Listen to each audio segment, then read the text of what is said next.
already started, and it's only going to get better from here. So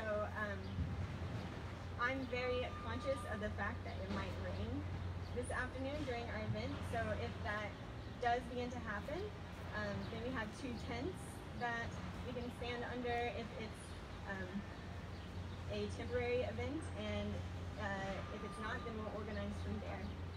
But in the event, in knowing that rain might occur, I'm going to make sure that we get our most important questions asked today, and whatever we don't get to today, we can continue this discussion into the future. And even if we do get to every single question, we're still going to continue this discussion in the future. Very excited to continue the coordination that we're beginning here today. So my name is Danielle Cooper. I am the chair of the Manhattan Solid Waste Advisory Board's NYCHA Recycling Committee. And we have a few of our other active members here today. I really appreciate them helping me organize this event and coming to be here in the audience today. So I'd also like to quickly thank NYCHA in general. They've been a lot of help in organizing for today, both from, thank you, for the management office here at Wagner Houses for helping us set up in this location, as well as use their grounds for today's event. We're coming here specifically to acknowledge the pilot program for recycling that will be happening this summer and into the fall, which is a collaborative project between NYCHA and Inner City Green Team, Compost Power, and Green City Forest. And you'll hear from all these founders and coordinators later today. So just in the event of time, I'm going to pass the mic off to our 2 keynote address speakers. We have Miss Vlada Kenneth, who is NYCHA's Vice President for the Energy and Sustainability Programs. And we also have Miss Diana Blackwell, who is she is the Fred Samuel Residents Association President and has been for a few years now. So, and she's also a Manhattan Solid Waste Advisory Board member and active member of our committee. So without further ado, Ms. Vlada.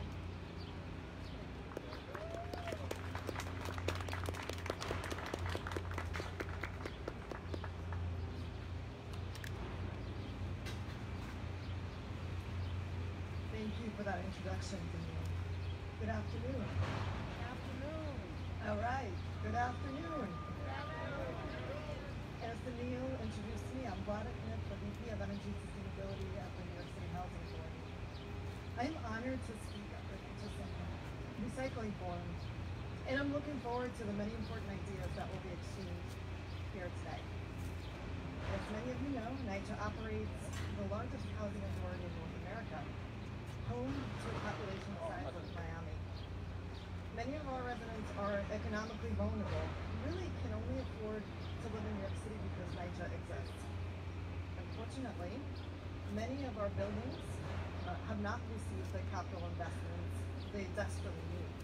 In fact, decades of federal disinvestment has left our developments confronting a total of $40 billion in major repair needs. Due to that lack of investment, waste management infrastructure has become outdated. Since NYCHA's developments were built, the amount of waste generated by Americans has tripled. At the same time, NYCHA's infrastructure hasn't received the funding it needs to keep up with that increase. In fact, more than 80% of our waste assets are past their useful lives and need immediate replacement. Now, I am proud to say we finally got approval on our Capital City Action, which will unlock over $563 million in funding to help the authority fully upgrade and modernize its waste infrastructure. This is on top of the $47 million through the neighborhood rat reduction program we've already been using to enlarge trash chutes through at the 50 developments. We are also installing new interior trash compactors at 37 developments, exterior compactors at 15 developments, 10 bulk crushers, and 20 cardboard compactors, all of which will enable us to manage waste more efficiently and effectively. For example, over the past year, NYCHA's first 2 cardboard compactors have recycled more than 116 tons of cardboard. This year, we also released requests for proposals for the new designs of 7 waste yards at various developments and for a pneumatic system at polo grounds, all to start construction next year. By 2028, we will completely overhaul the waste yards at 194 developments. The redesigns will replace aging infrastructure with new yards that incorporate recycling infrastructure and more efficient compactors. They will improve cleanliness and make waste handling more efficient. We will work closely with the residents on these redesigns, and we will make them more aesthetic. All right, the projects and initiatives I spoke about are important and will allow us to finally recapitalize our waste management and recycling assets in a smart and intentional way. But today, we're here to celebrate resident and community-led initiatives. Inner City Green Team is partnering with Green City Force and Compost Power to launch an exciting and tested program to collect recyclables and organics right here at Wagner. These two, all right. Woo! These 2 waste streams make up 65% of total waste generated.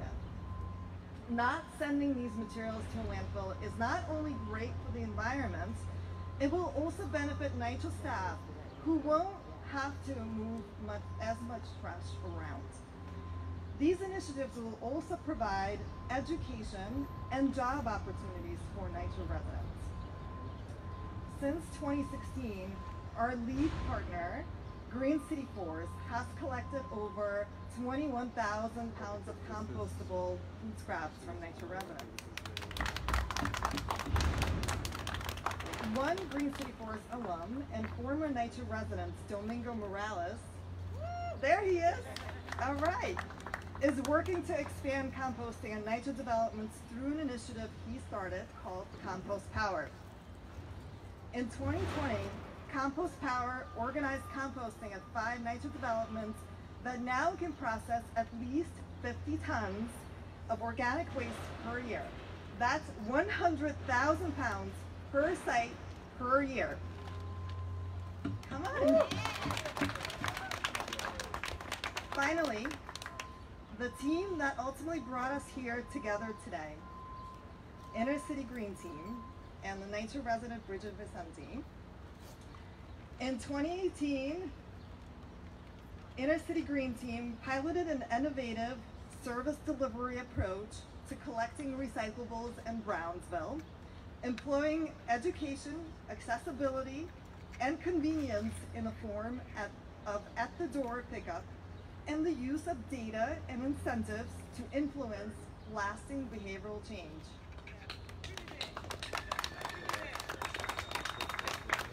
These 3 NYCHA partners are coming together right here at Wagner to combine their superpowers, and I am personally looking forward to the successful implementation of this exciting work. Thank you. Thank you.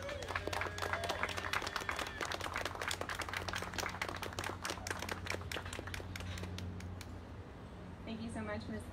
Kniff, for giving us some overview of the NYCHA projects that are going on with the recycling and waste management here at the departments. Now I'd like to welcome Ms. Diana Blackwell to the stage.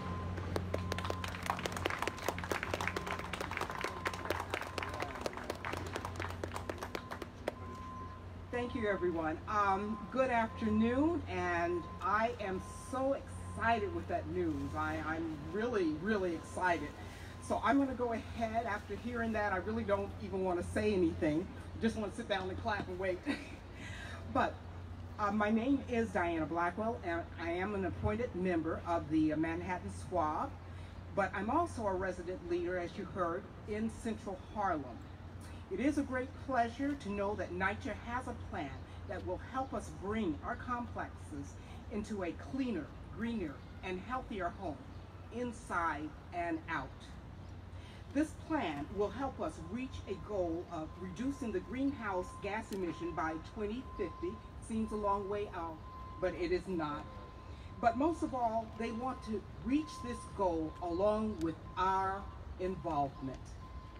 This includes building a healthier home through the elimination of mold and mildew. It means devising a plan, a real-time plan for pest control. That is, giving these rats an eviction notice. I know, yes. I believe that this is the new day that NYCHA has brought upon us. My hope is that you will look beyond today and see this cleaner, greener, and healthier NYCHA that we're all deserving of. Thank you.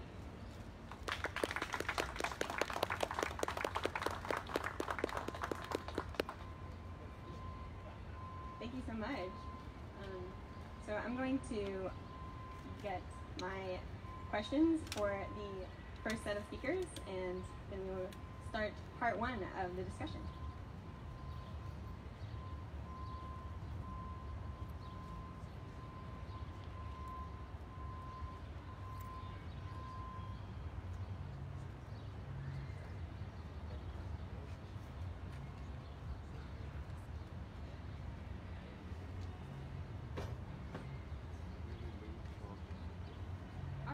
So the first question is a very simple one.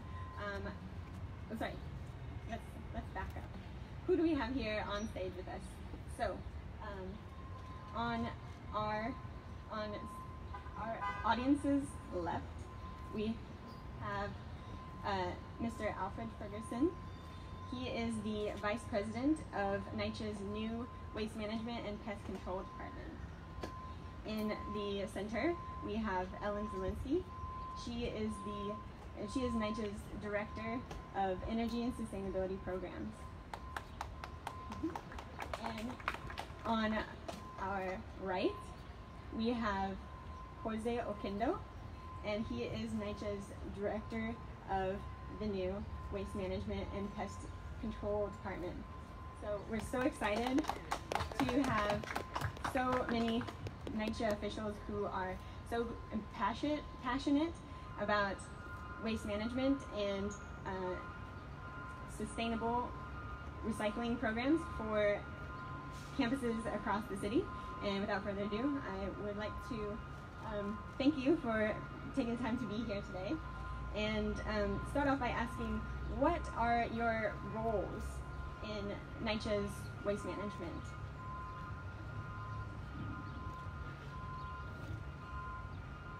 Okay, can everybody hear me okay? I'm Al Ferguson. I'm the Vice President of Waste Management and Pest Control. Just to give you a little background, before I came to NYCHA 2 years ago, I had 32 plus years experience with the New York City Department of Sanitation. I started my career as a sanitation worker, sweeping streets of the Lower East Side for several years before moving up the ranks and finishing the Department of Sanitation as the citywide chief of collection, recycling, and containerization. So something that I know NYCHA needs a lot of. Containerized waste is, I think, is essential for not only more aesthetically pleasing locations, but also pest control as well. Again, just to give you a sense of what my core jobs are, obviously it kind of speaks for itself, waste management. There are a lot of HUD requirements where we're required to eventually every 24 hours either collect and store material in a safe, secure manner, which will also help in pest control. We're working towards many goals with that. We have meetings every couple of weeks to update the goals. I don't want to bore everybody to death with all the details, but another essential part, obviously, is why we're here today, is recycling. And getting grassroots approach that I've always found in my career, that the answers are in the street. They're in where the people live, the people that do it, and it's not the same for every development. And what works here doesn't necessarily work everywhere, but I will tell you that most things probably will, but there'll just be little adjustments everywhere. So that's why I'm excited. I come 32 years being with the Department of Sanitation, always looking at NYCHA, seeing if I was ever in charge, what I would do. And now I have that unique opportunity to do that. And now I get to put my investment back into NYCHA. And I promise you that I'm going to do everything that I can to make this cleaner, more sustainable, and improve the overall quality of life in any which way I can. And combining waste management and pest control is genius, okay? That the way we put it together, that we're constantly working together on plans. And again, the recycling effort, like what we have here today, is another proof positive that the way to get things done are through the people. And we have a lot of people at NYCHA, a lot of people living at NYCHA, there's a lot of people around, and a lot of experience tapping into people with experience. So that's that in a nutshell. And I just want to say that you have my my 100% guarantee that we're always going to be looking to make things better, and that we are always listening. We're always open to people's suggestions, and anything that anybody wants to filter through us, by all means, we're completely open to all suggestions. Thank you. Thank you. Hello, my name is Ellen Zielinski. I'm the Director of Energy and Sustainability here at NYCHA, and I have the very exciting job of overseeing a suite of projects to help advance NYCHA's vision for sustainability. So that includes overseeing capital projects to upgrade and modernize our waste management infrastructure. It also includes projects like installing solar on our buildings with the help of NYCHA residents, improving our buildings, energy efficiency upgrades, looking at water, green infrastructure, and really trying to think about how we can be change makers at NYCHA and how we can harness the talent of our staff and of our residents to really think about how sustainability and environmental stewardship can be advanced at NYCHA. So that's my fun job. Nice to meet you, and thanks for coming.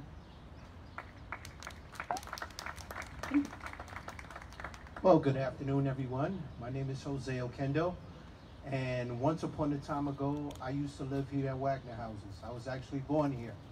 So it's really nice to see how the neighborhood has changed, but also of the fact that there's so many of you here that is willing to work together to kind of make a change here in our neighborhood. So it's really nice.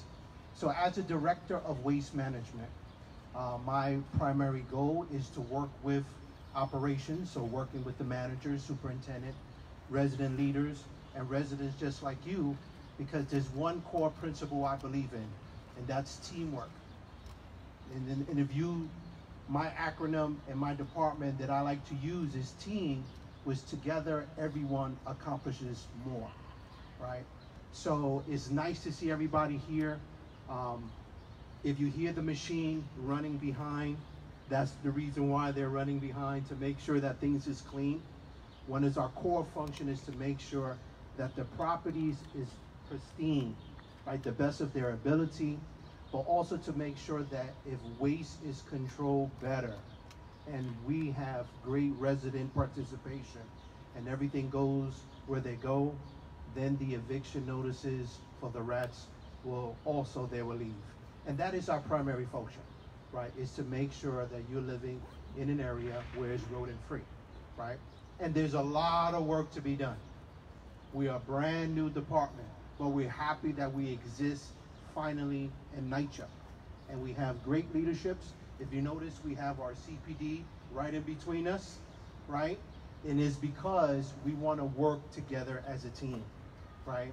No more working in silos, no more departments working, oh, I'm working on this, I'm not really responsible for that.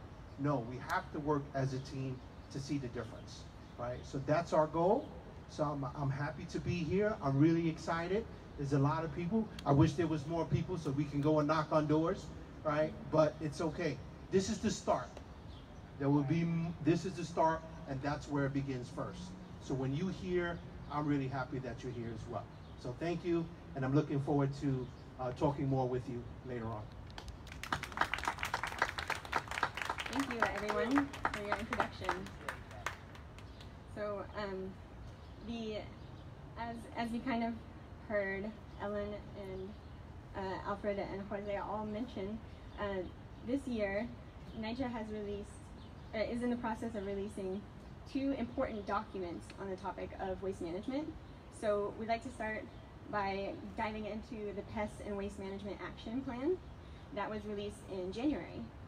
So I'd like to give this opportunity for you to go over some key actions that are in this plan and what excites you most about where recycling and waste management is headed that's in this plan. All right, I'll take that question. Okay, I'll answer this question then. Hold 1 second.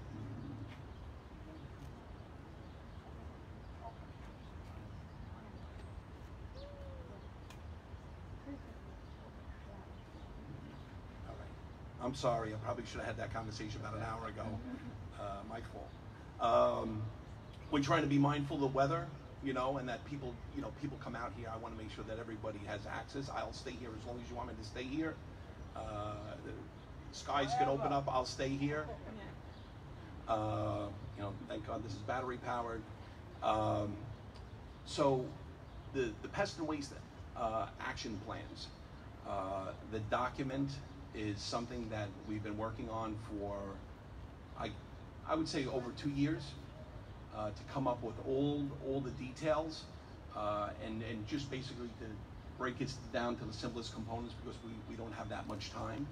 But to give you a general sense, is where we took everything that involves waste handling and pest control, and we broke it down to the simplest components so that we could see how everything works individually and to see how we can re-engineer it to work better. How do we address all of these things working together and working efficiently and in an optimized way? And some of the great things that have been accomplished on the pest control front, we've been training staff for over 2 years with integrated pest management. If anybody knows I'll give you a quick explanation of what integrated pest management. It is the gold standard in pest management, where it's not only, people know, they probably know it best as exterminators. And the exterminators come in and they used to spray chemicals and leave, right? That was an exterminator's job. But integrated pest management is, we'll go into an apartment, right? There's interior and exterior work, but just say apartment work. When we go into an apartment, we're there to not only do treatment, but it's also preventive maintenance. So we get in and we're looking to go in and find every crevice, every hole, and plug it. We don't want anything from anywhere else in the building coming into your apartment. So when we go in there, we seal escutcheon plates. You probably see them around your your plumbing in your bathroom, and you have the hot and cold water goes into the wall, you know, you need these escutcheon plates that go right on there to seal that up. And we make sure that that whole area in front of it is all cleared out so that nothing else comes through there. So it's not only treatment, but it's preventive. So it's taking us more time. You know, it's like, wow, how does it become more efficient? It's not.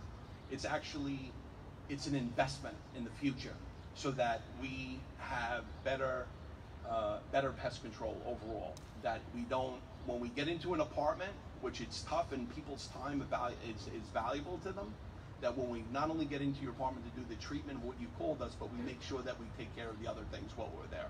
And I think that that is a great thing. And as somebody who's been in city government for a long time, it is something that I know the pest control unit has been looking to do forever. They want to not only do treatment, but they want to stop it. And that's great. And it's very, again, I call it the gold standard. That's on the pest side. Now on the waste side, what I found to be one of the, without going into all the little details, what I found to be one of the key things to waste management is as soon as waste is generated, it has to leave. As soon as you get it bundled, boxed, bagged, you get it in a sealed container and get it out as quick as you can. And that keeps the place rodent-free. So what we did last year, starting actually with the pandemic in March, it just was a coincidence that we started Clean to the Ground initiative, where we started to make sure that all of the bulk containers that we had here, that they were getting service in a timely basis, and that people were calling and making sure that certain things were done. So the bottom line is, fast forward, as of like the last few months, we went from doing about 800 containers a month to doing over 1,300 containers a month at NYCHA, you know, which is an additional 500 containers at 2.2 tons apiece is substantial of getting material out quicker. So I think, again, that's one of the key things that we're doing with the action plan. I know Vlada mentioned things where on the recycling front, we're doing mattress recycling, right? Which we're gonna have mattress recycling here as well. Cardboard balers.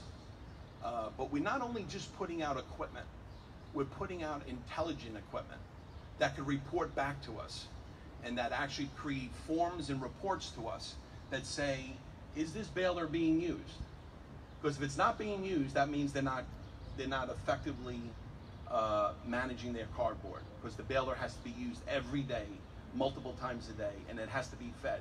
As you can see, there's a cardboard baler on the other side. You see a stack of cardboard over here. The baler is in the Quonset hut on the other side. So when they open up the door, they feed the baler and then creates the bales on the side. So by having intelligent technology in our waste management equipment, it's going to tell us when things are full, when to get service, and it's going to increase the efficiency. We're not relying on people to tell other people that, call them, can you help us out? Can you get this done today? I didn't realize yesterday we were supposed to do it. We're actually going to create put as much technology in this as possible. And just the amount of waste, we're starting to gather data that we never had before on our waste. And not only that, but we are working on coming up with our own recycling diversion rate, which it's a very difficult job. Because half of NYCHA locations are curbside, so their materials co-mingled with the neighborhood recyclables as well. But I'm working with sanitation to come up with assumptions, formulas, because I want to get back to the residents and people of NYCHA and management and let them know that they are recycling, because there's a lot of rumors that we're not doing as much recycling as we should. And I want to make sure that everybody gets credit. You know, we recycle refrigerators, stoves, things like that in a big way. Mattresses. We not only want the weight, but we also, I would love to capture the volume, because as everybody knows, right, and I know I have my experts on the environment here, that you know that landfill only knows space, it doesn't know weight. And the thing is, the way sanitation measures it is by weight. And it's actually, think about it. If you had a garbage truck sitting out here, and I filled it up with plastic bottles, and then I had a garbage truck and I filled it up with compactor bags from the building, one is going to weigh 2 tons and the other one's going to weigh 16 tons. The landfill doesn't know the weights, but basically it'll take up the same amount of landfill space. So we need to re-engineer how diversion rate is made as well here. Right? That makes sense to everybody, right? That, but it's something that we are expanding of the things that we're recycling, organic waste, things like that. It's just, there is so much, it's leading us up to the zero waste policy, that when you get down to it, when you actually recycle everything that you can possibly, you reduce to just some Capri Sun containers, the little juice pouches, or, there isn't much left when you actually start recycling everything that you got to recycle. You're going to find out that instead of having all this garbage pickup and a little bit of recycling, it's going to be recycling with a little bit of garbage pickup. And that is the end goal. I'm sorry, that was a little bit longer than I probably should have. I was just going to make two other quick points here. One of those, to get back to the mattress recycling program that we're rolling out, we're starting with 30 different developments, including Wagner. And just one point that I wanted to add, that we partnered with a nonprofit organization called Youth Action, Youth Build, and they're helping us they're helping to connect the contractors to NYCHA residents that are interested in helping to work on that contract. So we're able to hire, once again, NYCHA residents to be involved in these projects. And I think that's an important part of the Waste and Pest Action Plan and a lot of the other work that we're doing. Since these investments are being made in NYCHA developments, how can we design the contracts and design these programs in a way that has the most possible impact for NYCHA residents? So nobody wants to see mattresses all over. They're messy, they're unsightly. So through the program, we're going to have them stored and containerized and then picked up and recycled. Right now, all those mattresses go to the landfill. Instead, they're going to be recycled. But once again, part of the innovation of the program is also hiring our own residents to be able to participate in these programs and help earn jobs in the green economy and kind of zero waste fields as we make these investments. Just one other quick point about the Pest and Waste Action Plan and why I'm excited about it and why it was so important for NYCHA is it was the process that we went through to really catalog the state of NYCHA's waste management infrastructure and put that plan to place and actually put that dollar figure to say, okay, here's the current condition of our infrastructure. These are the investments that are needed to bring it into a state of good repair. And that's not just compacting trash, it's also the recycling infrastructure, really redoing our waste yards and making sure that recycling is a fundamental part of waste removal and making sure that we're looking at this holistically. And so through that plan, we were able to put that dollar figure on, and as Vlad mentioned, it was funded. And so that is huge, right? Being able to get $500 million to upgrade waste management infrastructure, that's the kind of investment that's needed to really make a measurable impact here. Thank you so much, both of you, for detailing the action plan. So the other document that NYCHA has been working on this year is the 2021 Sustainability Agenda. So this agenda has 5 different goals, and one of them involves waste management. So because it has now been drafted, and congratulations for getting that drafted, this is the update, by the way, this is the update on the Sustainability Agenda from 2016. So after having accomplished many of their goals from that agenda, they needed to update the plan for the next 5 years. So I'd like to, Ellen, if you wouldn't mind continuing, I'd like to ask you about some highlights from the Sustainability Agenda. I know that it overlaps a lot with the action items that were set out from the action plan, but if there's anything additionally that's in this agenda that you would like to pull out here, I give you the space to do so. Well, thank you so much for asking about the Sustainability Agenda. It's actually just a draft right now. It's not the final version. And the reason is because we wanted to go through a resident engagement process. to make sure that our residents are able to help shape the policies that impact their community.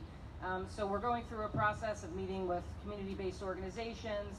We host a series of workshops called the Climate Action Network, and Bridget is one of the participants. Thank you, Bridget, for being part of that Climate Action Network.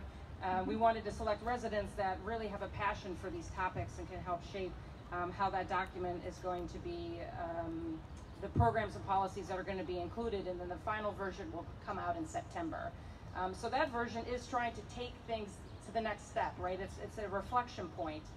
We've been making investments in NYCHA buildings now since 2016 when the first one came out. But it's time to really think about the progress we've made and how we can push farther, how we can engage our residents, do more workforce development. And so some important new pieces, I want to quickly talk about our pneumatic waste system at Polo Grounds, which is a development that has a lot of trash issues right now. And we're installing a pneumatic waste system. This is a trash and recycling collection system that will automatically collect the garbage from each individual building, and it pulls it to a central collection facility. And the reason why this is so important and why we're excited about it is it takes away all that manual labor that our caretakers, NYCHA's caretakers, spend so much of their time handling waste, moving waste. It can be a dangerous job too. So this is an interesting system that we're trying, an investment that NYCHA is making to see how can we improve the jobs of our caretakers and be able to work more efficiently while also considering recycling, multiple waste streams, where do you put your cardboard. This is all part of really re-envisioning waste, right? So it's not just taking out garbage and throwing it out. How do we really think about all the different waste streams, including organics, including our cardboard and bulk waste, etc. How can we do the most to recycle those? So we're rolling it right now. We're advancing that project at Polo Grounds, but also as part of the new sustainability agenda, we're really looking at where else could this technology be deployed? What are good candidates in our developments where we might be able to also install such a system? And then we're going to advocate for the funding to see if we can get it. We're also looking to start putting more recycling infrastructure around our developments.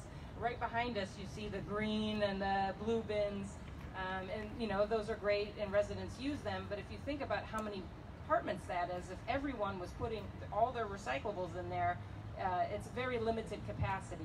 And if people live, you know, kind of far away, it's a little inconvenient. So we've been also trying to look at how we can install additional recycling centers at NYCHA developments. And with that thunder, maybe I'll wrap up my comment for them.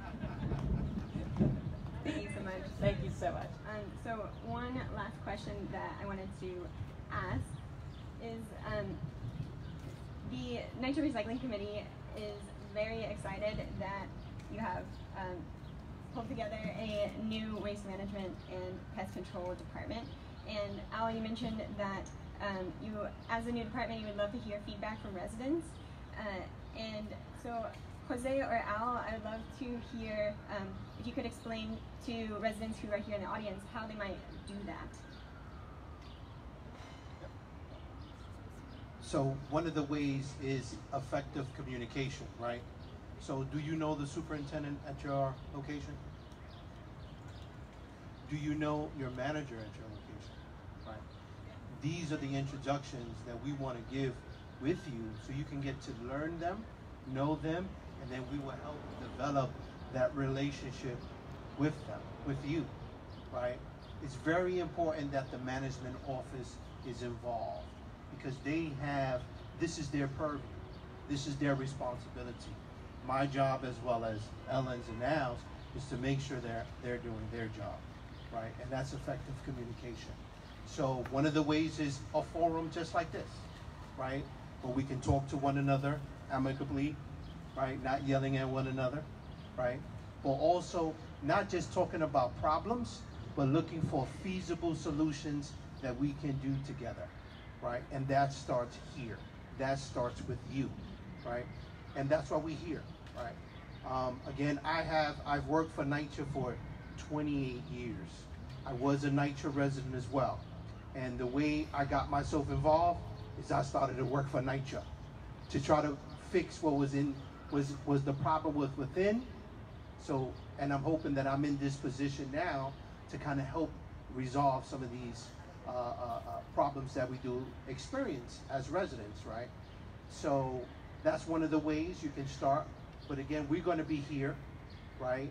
I have a small team here as well, right? They'll be able to kind of help facilitate some questions, further questions, but also to find the solution, right? I try to be a problem solver. And I'm working with Ms. Blackwell. I worked with Ms. Blackwell for many, many years, right? And we solved a lot of problems in a very spread out development where we was leading into many things and doing things right. And the residents were happy, right? And that's my goal, is to make everyone here as happy as possible and to help them find the solutions and make this place a nice place to live. Thank you so much. Just a couple other quick thoughts. We're also working on a campaign for a clean NYCHA and trying to also support, like part of the goal is to figure out how can we do capacity building with our residents who want to make a difference and want to get involved. So we're working on a campaign for a clean NYCHA that's going to be rolled out at 5 developments. It's already being rolled out now, as a matter of fact, this summer, and then we're going to expand it NYCHA-wide after we work through those first pilot sites. And that's another way to provide some materials and some momentum and excitement. We also have funding as part of the rollout for events and activities. And we're also working on a small grant program for NYCHA residents, people who are interested in sustainability. There's also like resident green teams and committees. So we're trying to find a way to support those movements, right? Of like the farms and Green City Forest, all their work, Domingo, people who are trying to make a difference. We're working on future RFPs, we're rolling out campaigns, we're trying to get nice materials together so we can support that enthusiasm that we love. Great. Thank you so much for adding that, Ellen. So with that, we will conclude part 1 of our discussion. Thank you again for coming out and sharing these very interesting and exciting initiatives that are going on. Thanks so much. Thank you.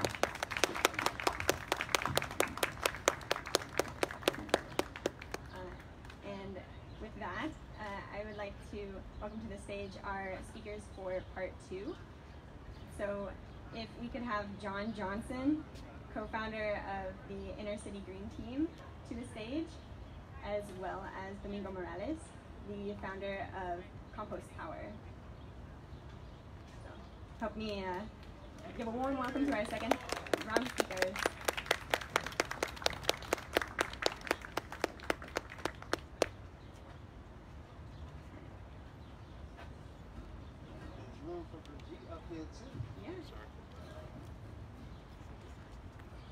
All right, and we will also have Ms. Bridget Vicente, co-founder of Inner City Green Team, coming as well. Both founders are here today. A bunch of questions right now. You're in the hot seat. Always a pleasure. Now we see on the stage. Yeah, right? Fantastic. And again, thank you so much for taking the time to come out here and share your exciting stories with us today. So in the same way that we started with part 1, I'd like to ask you to tell a little bit about who you are and the projects that you're working on. Oh, hey. You can start. Ladies first. Hi, how are you? As you know, my name is Bridget Vicente. I'm a mother of 3 and a NYCHA resident, a long-time NYCHA resident. And back in early 2000, when I thought I was recycling, it came to my... Thank you. It came to my realization that my recycling was going in the trash, and I needed answers. I had been recycling for many years, and I needed to know why NYCHA was not recycling. So I came up with the idea, being a past vendor with NYCHA, distributing the NYCHA journals door-to-door throughout the city. Maybe we could do a door-to-door collection and hire residents to collect those recyclables. So it was like a social, economic, and environmental initiative that would really create some changes and help increase recycling at NYCHA. So fast forward 10 years, it was a struggle and a push. And in 2018, we won a collab challenge, the NYCHA collab challenge, to implement our project in the Brownsville houses. It was slated to last for 6 months, but through fundraising, we were there for a year and a half until the shutdown. And during that time, we had some wonderful engagement with the residents, and we collected almost 18 tons of recycling with a really dedicated resident body. So, you know, fast forward, we're here, and it's a dream come true. This mustard seed has flourished and grown, and it's just it's almost surreal to watch NYCHA heads over here in agreement with the project, and we're so happy to be here, and we're so proud. We've done a lot of work, and I can't wait to see what's next. Thank you. Thank you.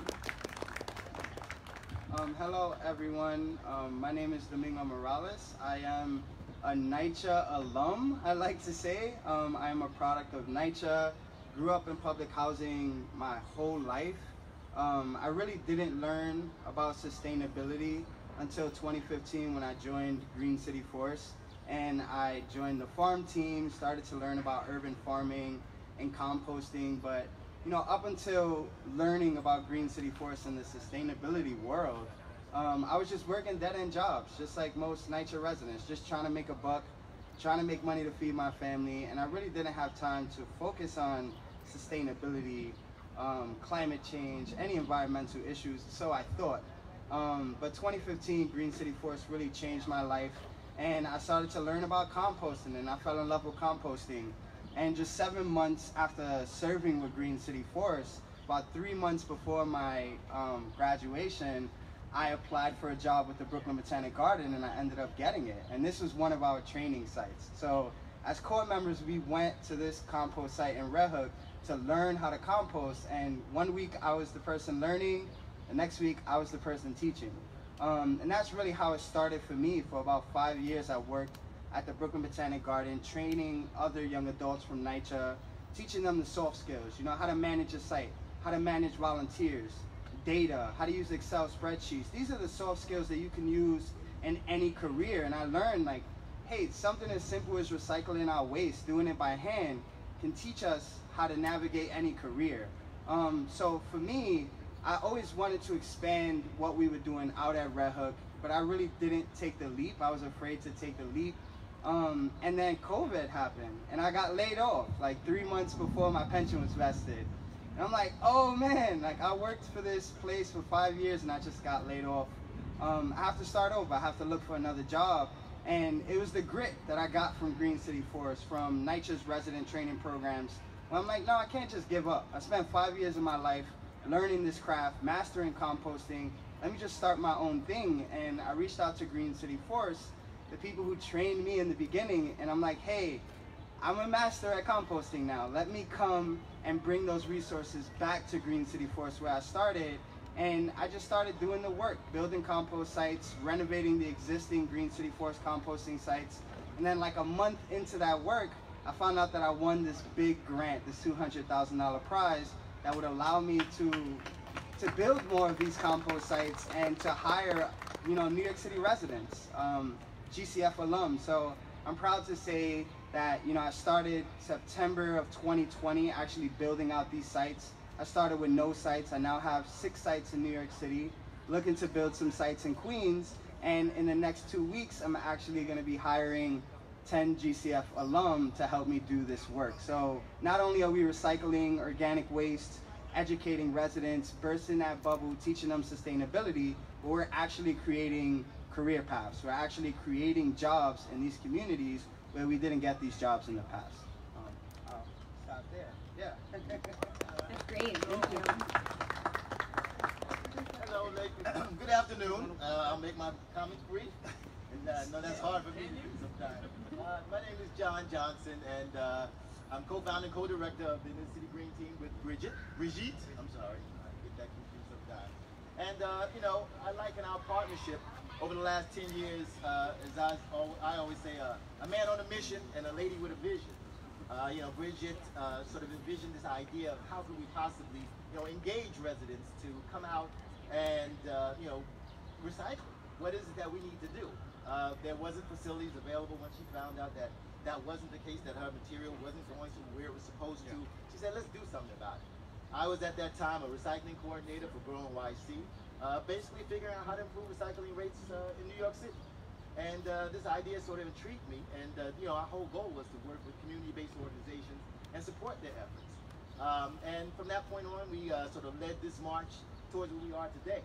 It's been an uphill battle, and you know, the whole idea of really engaging residents and meeting them where they are, and providing a very convenient service for residents, such that they don't have to come down elevators and go outside in inclement weather at times, and make it something that they feel that's a part of their community. Hiring residents to actually participate and collect these materials, and jobs beyond that. But the one big thing that I think we always look at is like the impact. And one thing that we call BEAM, that's B-E-A-M, that's Black Environmental Action Matters, is looking at NYCHA as a whole, as a collective. It's sort of city within a city. We're talking about 500,000 residents that live in NYCHA that really don't recycle. We talk about 1.5% recycling rate currently, and that's literally a drop in the bucket. And as a collective, and how we can empower people is to give them the sense that what you do matters. We're talking about roughly 114 million pounds of recyclables going to landfills and incinerators unnecessarily each year.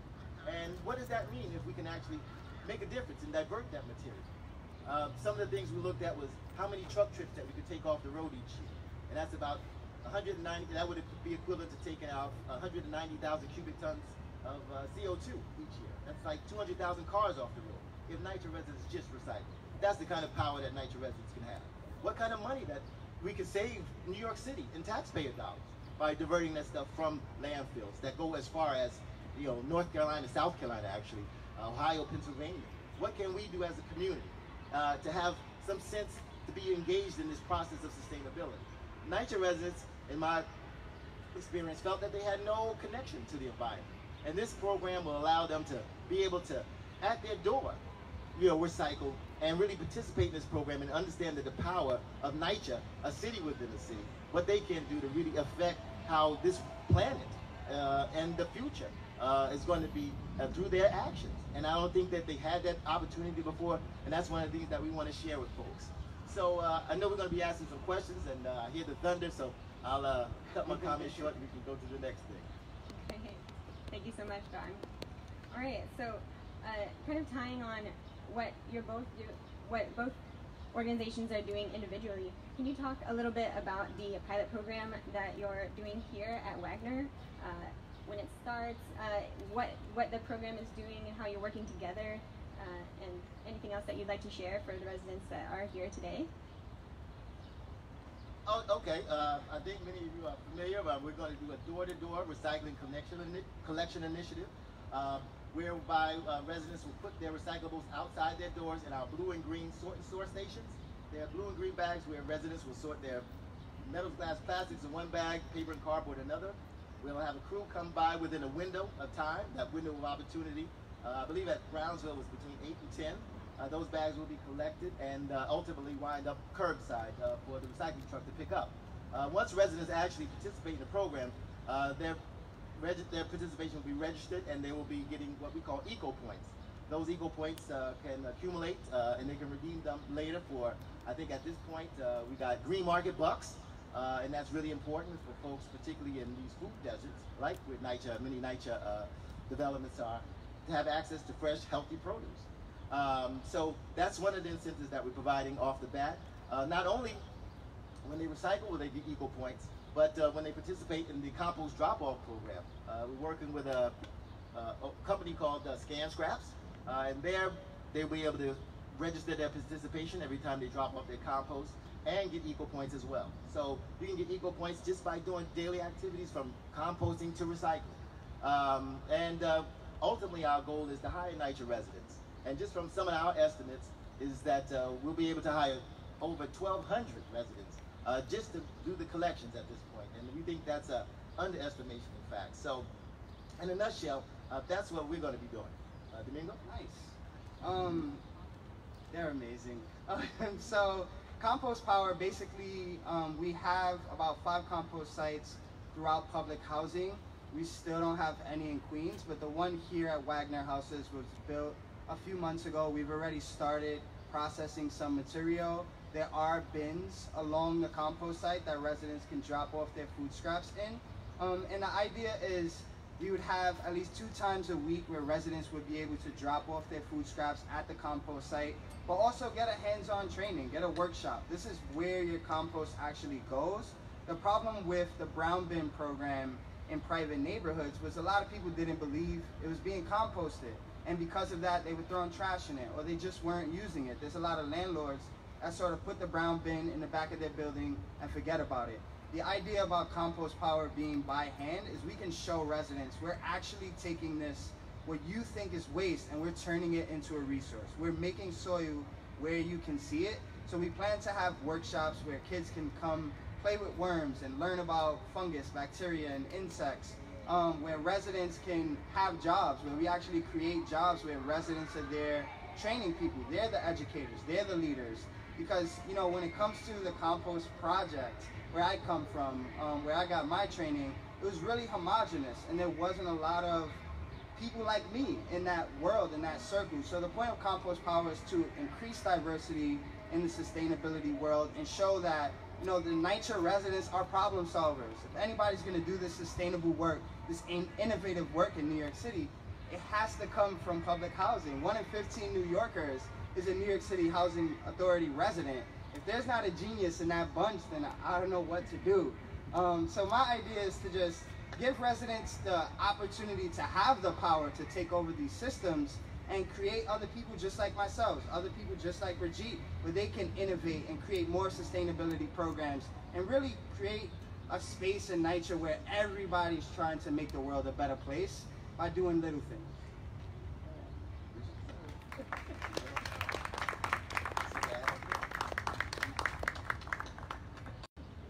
Thank you. So in part 1 of our discussion, we kind of went over some of the things that, some of the initiatives that NYCHA is doing and ways in which there have been working with community members who are interested in sustainability programs. And so I'd like to hear from you. Why are resident-led waste diversion, sustainability, and environmental justice initiatives important? You've already kind of given us a few examples of why, but if there's anything more you'd like to add.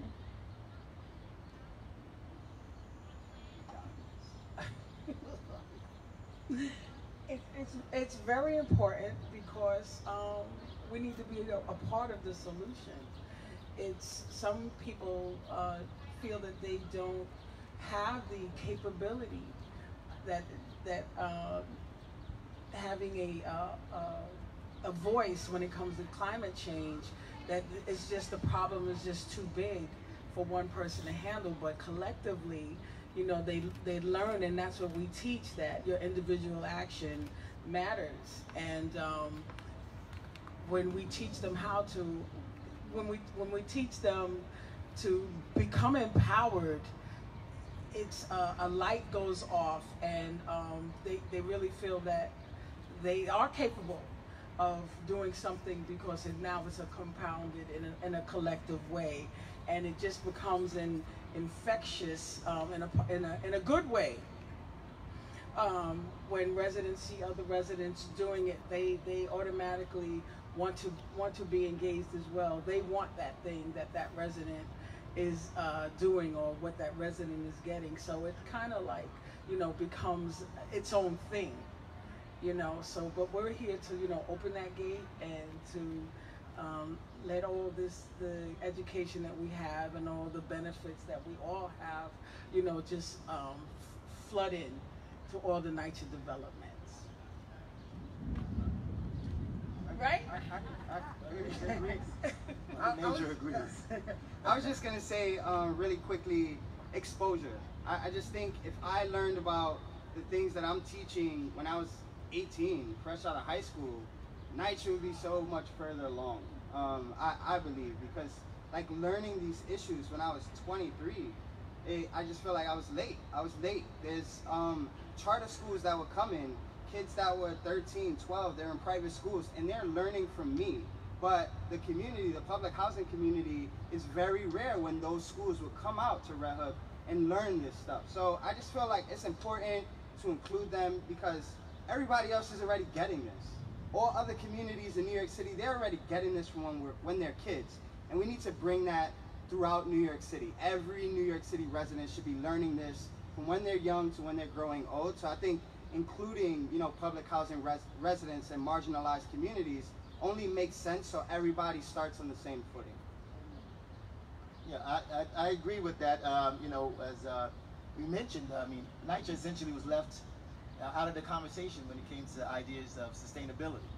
They, for almost 30 years, really never had a working recycling program. And as a recycling coordinator, having worked in NYCHA communities, asking where do you learn about recycling? Many people didn't have any idea. And to sort of bring this knowledge and education from composting to recycling to folks and saying, well, this is how you can participate, and making it convenient and easy for folks to do so.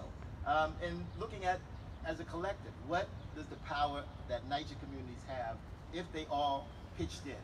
What impact would they have? How could the city get to zero waste to landfills without 500,000 people participating in that? NYCHA's equivalent to, in size by population, the 32nd largest city in the country. How could that not, that community not be, participating in this program or not be included in this? So sort of looking at that and saying, well, in talking to residents, they get it. It's just like never having an opportunity. 30 years behind the line when it comes to getting started in this program. We work with groups, and I have to give a shout out to some folks back there. The MAP program, I got my man Ramon Caba, woo! Marcus Johnson, and the stakeholder group. We came through and worked with them in my former life as a recycling coordinator with Grow NYC, and they transformed the way people thought about recycling here. And that's one of the reasons why we came back to Wagner, because of these folks. The love that they showed, the receptivity, and the care for the environment that they had. Really sort of impressed us and say, you know what, this is typical in NYCHA. It's just that no one ever asked or given them the opportunity. And this is the chance that all of us are going to provide to make a difference. And come back in another few months when we get this thing started, and you'll see. It's all in the proof in the pudding, so come back. Yeah, we'll be happy to check in and see how the program is doing in a few months. We're really excited from the NYCHA Recycling Committee. By the way, our kickoff is the 30th of First Collection. First Collection, the 30th of July. Wow. And our kickoff event, we will be registering and educating residents with our workshops and providing them with our kits to go to their apartments to use. It's going to be on the 24th. That's a Saturday. So give us a little time, and we'll show and prove. Thank you for including that. So my last question is similar to a question I asked in part one. Knowing your amazing stories to get where you are today, what should other NYCHA residents who are interested in recycling specifically or sustainability initiatives, how should they go about getting involved, either here at Wagner houses or wherever they live across the city? What are some things they can do? I would start by doubling up on what was said earlier. Get to know your manager, get to know your super, get to know your council members. Show up, right? You have to be in the room. If you're not in the room, no one can hear your voice, no one can hear your concerns. Nobody's gonna question whether or not they're talking about the right topic. So I would say step one is to educate yourself on what's in the community. Usually if you go to your management office, there are flyers in that management office that will show you when these community meetings are, when these policy meetings are, because this is a policy meeting. We're talking about policy right now. So I just feel like if you want to be involved and you want to know what's going on, you know, until NYCHA's really good about flyering about every event that happens, you have to do some work. You have to go to that management office, pay attention to those flyers that people tape to your building and it flies off and you're stepping on it. The information is there. Like, I didn't learn about Green City Forest until I stumbled upon a flyer that was hanging halfway off my elevator door. So just like open your eyes. It is really easy to get accustomed to just, you know, walking through your building, going home, going to work, coming back, going home, going to work. Every now and then, walk around your community. Walk around. If you see a park is not being used and you think you could do something with it, that's when it starts. That's when those ideas kick in. So not only get to know the leaders in your communities, the non-for-profits, the events, but know your community. Walk around. I lived in Wilson houses on 106th and 1st, and we lived close to East River houses. I knew nothing about East River houses, and there was like a massive park there the whole time. And it wasn't until a year after moving to Manhattan that I realized there was a park there. So walk around your community, walk around, say hi to people, speak to people. You see community leaders, you see people on the corner, just talk to each other. Communication is key to learning about anything and being a part of anything. I think our success stems from our repetitive messaging, our good messaging, and just being honest about the situation and letting, like I said before, letting residents know that, you know, we can do something about this. And we made it fun, you know, we made it very approachable, and just the convenience of this initiative is just the attraction to get residents to participate, and it, you know, it bubbles up a good feeling inside, and that you know, that euphoric feeling is one that thinks that is a great part of why we are successful. This is a testament to the old adage, persistence overcomes resistance. I mean, you know, folks have been plugging out there in the community forever and not really being acknowledged for the work that they do. You know, I know particularly our story, you know, again, it's an uphill battle, but eventually we're here. And that's, again, a testament to that adage that if you keep sticking to your guns and believe in doing the right thing, you can.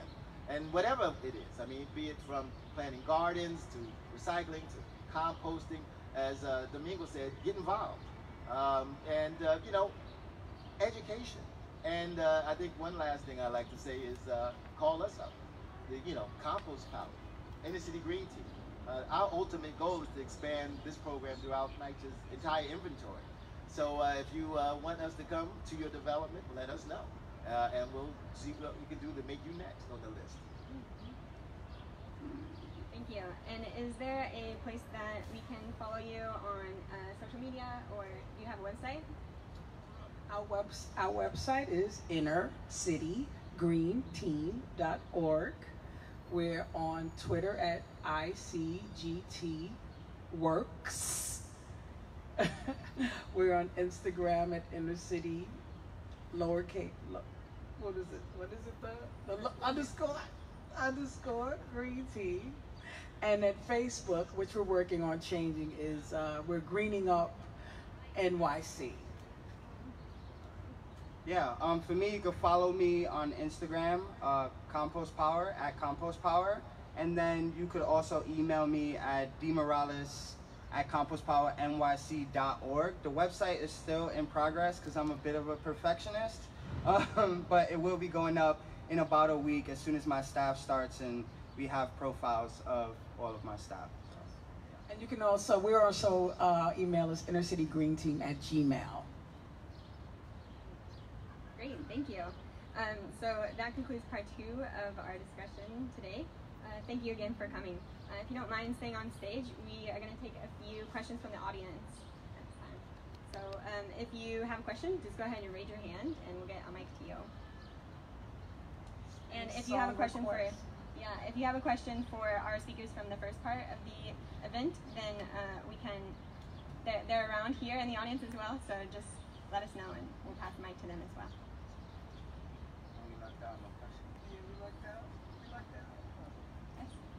I think you should be able to give me Yeah. Are you going to be using the Summer Youth Employment Program as as part of the team that actually goes around to the various departments? That is most definitely something that we had looked into when we were at the Brownsville pilot, but the problem was that we didn't have enough staffing, and it required us to supervise them. At the time, it was just John and I at the time, and we did have Green City Force there with us, but that wasn't the position they were that they were there for. So in the future, that's something that we definitely would like to be involved in.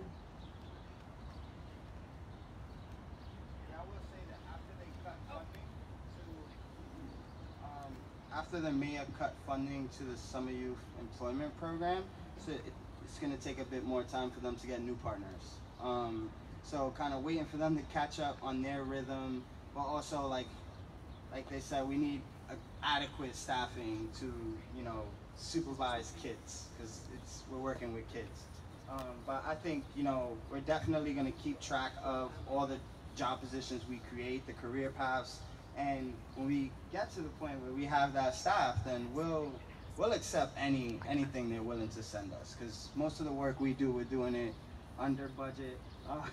We're constantly fundraising, constantly coming out of pocket for the work that we do. So hopefully once it kicks off and the rhythm gets going, we'll have enough funding to do all the amazing work that other organizations that have been doing this with a lot of resources are able to do at the current moment.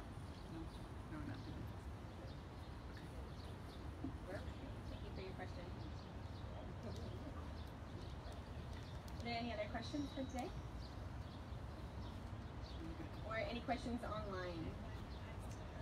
Hi, yeah, I have a couple of questions from our viewers at home on Facebook Live. There was one question for the current panel and then a couple of questions for the previous panel. So I'll start with the one for the current panel. It was just asking about what locations Compost Power was at.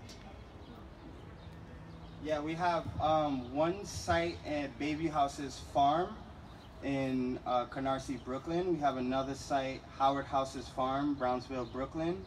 We have a site in Mariner Houses Farm, Staten Island. We have another site, Forest Houses Farm in Bronx, New York. Wagner Houses, right on First Avenue. We actually have another composting site. And then we're working on a private site in Williamsburg that's actually going to allow us to do training for the whole team. So, 20 staffers on the same site doing training to get that same training that the compost project would get at a large-scale site. So we currently have those 6 sites. And then we also built another site in Windsor Terrace, the East 4th Street Community Garden, and they also accept food scraps on Sundays from residents. So that one's in Windsor Terrace. We're really excited to get into Queens. So that's really our focus now, because Compost Power is not only dedicated to any specific borough. We want to be a New York City, project. So we're really focused on trying to get something in Queens at the moment.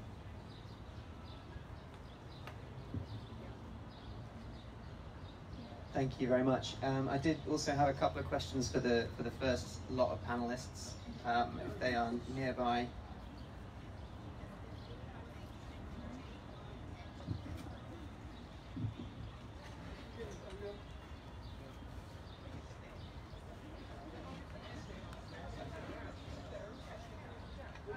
Okay, thank you.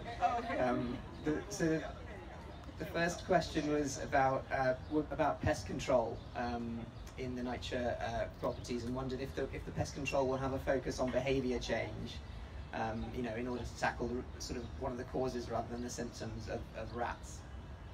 Absolutely, and that's also part of the what Ellen actually mentioned with the resident engagement portion of pest control, is that how people do things, everything from where they place their material out for collection. One of the chronic problems that I've seen since I've been here the last 2 years is that garbage is just placed everywhere, and especially where you put a sign that says "Do not put garbage here," because there's a pest problem. The garbage goes right underneath the sign, so that goes that goes to your behavior change. You know, that is definitely an integral part, because it's not only treating the symptoms, it's treating the root cause. And that is essential for pest control. I'm sorry, my glasses tint. But that's definitely the part. Thank you. The next question was about composting and about composting at NYCHA, and wondering whether there'd be any processing of compost on site, or whether there could be an opportunity for urban farming on NYCHA properties. Yes. We already do that. The compost sites that, you know, Compost Power operates, we're processing residential food scraps on campus. We're doing it on site, and we have urban farms. But the idea is we need more urban farms all over New York City. So the goal is to, you know, highlight the work that Green City Force is doing, Inner City Green Team, Compost Power, and, you know, showing the officials, hey, we need more funding to expand this even quicker, to get this throughout NYCHA. But most of the composting programs at the moment is hand-powered, really small scale, and that's really how we get the behavior change, is just by educating people. You need to educate people, tell them the why before they actually become invested in these systems. But we already do it, and, you know, NYCHA's on board with the farms that we do have, the composting programs we do have. The idea is that we hope to expand this, you know, in the next couple of years. And this is also something that we're looking into for the sustainability agenda that we were discussing earlier, that will be released in September. We are looking at expanding composting and making those resources available to all developments. Not all NYCHA developments have room to host a farm, a lot do, but there are many other models that could also work. So expanding the ones that are proven, but also perhaps doing like food scrap drop-off that could be hosted and managed by NYCHA residents who are employed to do that work. There's ideas that we have, and we're going to be releasing future RFPs to be able to provide the funding to do this work, which is an important point, right? We have the talent, but the capacity building and additional dollars will be able to expand the work. Brilliant, thank you. And a final question from our viewers on Facebook is about mattresses. Wondering how they'll be processed, whether there can be a bit more detail provided on that. Could any of them go back to the manufacturers, for example, or what's going to happen to them? So the way our mattress recycling program works, we have containers. Like I said, Wagner will be one of the locations that gets the mattress recycling program. There are containers, shipping containers, where the mattresses are brought to and stacked neatly. And then we have a regular service that picks up those mattresses and then takes them to a recycling facility where the materials are recycled. It's my understanding that the material is actually used to create insulation. So they go through a cleaning process, and it's used for floor and wall insulation. So it doesn't go back to the manufacturer necessarily. That end product is used as a material that could be, like I said, used for insulation or other purposes. And so that's how it's reused. Thank you. Thank you. And I should just also mention, we do get data on that, exactly what percentage of the mattresses are, of the materials are recycled, how many are collected, so that way we can have hard stats to really show what we're collecting and have that information. Thank you. I think we have a question from our Manhattan Swab table. Here, just, you can wait for the mic. Yeah. Hi everyone, thank you for coming and giving this information to everyone. I am wondering, all your programs, is there anything in line for repair or exchange, things that keep things in use so they don't become part of the municipal solid waste? And for the mattress program in particular, I'm wondering if residents sort of registered what mattress they are recycling, if you could get inducement from mattress manufacturers to give them a coupon for their next mattress, like a take-back program. Currently, we don't have any sponsors for our mattress recycling program. That would be great if we could get some. And actually, that reminds me of John Johnson has been thinking of the reverse vending machines and trying to get a sponsor to have something like that here at NYCHA as well. Trying to find good partners, right? And actually, I'm sorry, your first question, I forgot the first part of your question. Oh, the repair, that's right. Stop and swap. We are definitely, as the NYCHA sustainability team, that's something that we're interested in supporting. There are some folks that have brought it to our attention that they're interested in doing that. And so we're trying to, with the release of the sustainability agenda, we're hoping to also do a small grants program. So that's the type of activity that we would like residents to potentially like submit an application for that we could fund if they want to host that at their development. That's definitely something that we're interested in. And actually, aren't you guys looking at that too? Yeah. In fact, we have a swap and reuse program such that we can have residents bring down items that they don't want and have others pick it up, and find a new home for it, to repurpose it. Some other things that we're looking into, as Ellen just mentioned, the reverse vending machines. We want to make sure that every campus has one dedicated to that campus for only residents to use. To make it very convenient for folks to redeem their bottles and less litter and actually put that nickel back in your pocket that you paid for. One other things we're looking at as well, and I know the rain is coming down, is electronics recycling. Something that we're definitely interested in making sure that every NYCHA campus has, as well as textile recycling.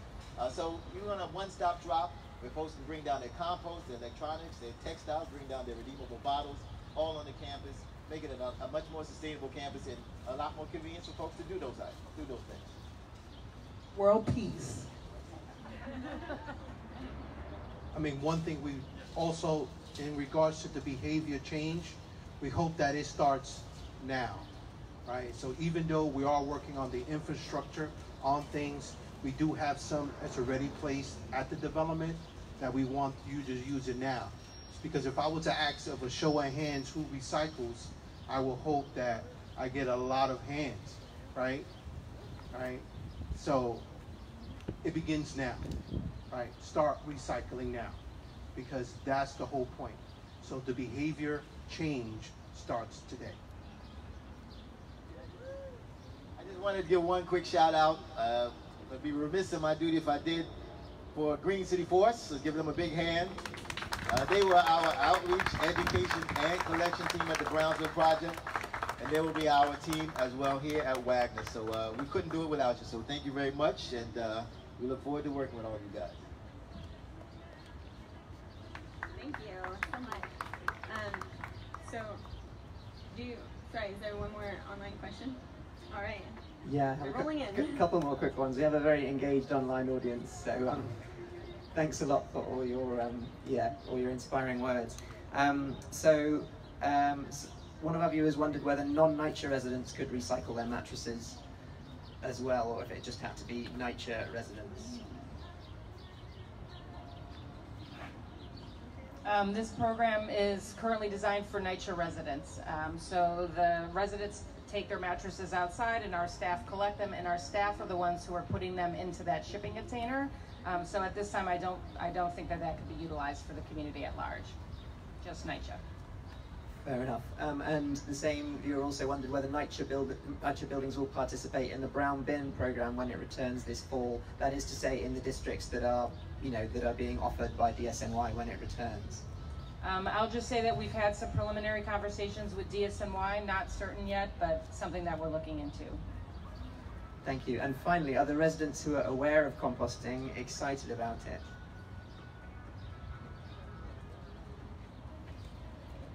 Well, the residents who are aware, even through the shutdown, never stopped dropping off their food scraps. So we had to deal with, food scraps even through the shutdown, even though we had signs that said we weren't accepting scraps at the time. So there's definitely excitement, but there is, a whole group of people who are like, what is this? And, a lot of people that I speak to, they're like, wait, so you're bringing rats to the community? And there's a disconnect. A lot of people think that composting brings rats. And, all of the compost sites that we have, there's no rats in public housing, at the compost bins that we are processing food scraps. But like right near the Wagner House's composting program, like the bin system, the compost area, there's no rat activity. But if you go to where the trash is, you could see burrows, you could see the tunnels. So the rats are there for the food scraps in your trash. The compost site is what actually removes the food scraps from the trash. and reduces that rat population. So for the most part, they're excited, but you do have some people who associate composting with bad odors and rats. And the whole point of Compost Power is to remove that myth, make it cool, and show people this is how we actually reduce rats in the long run. Thank you. I'd like to point out that on the topic of behavior change, knowing that people were wanting to drop off their food scraps even whenever the collection site was not in operation for the pandemic shows that once people get in that habit, they're really interested to continue their sustainable practices on their during their everyday life. And also for our mattress recycling question, I think that goes to show that what is being done here at NYCHA right now to forward recycling on campus is inspiring to all New Yorkers and can really be integrated in how New York reaches our zero waste goals. So it's really raining now, but I really appreciate everyone again who came out today and for everyone who helped us organize this great event. So thank you again to our speakers on stage and off stage. And thank you to the audience members who are here to participate with us today.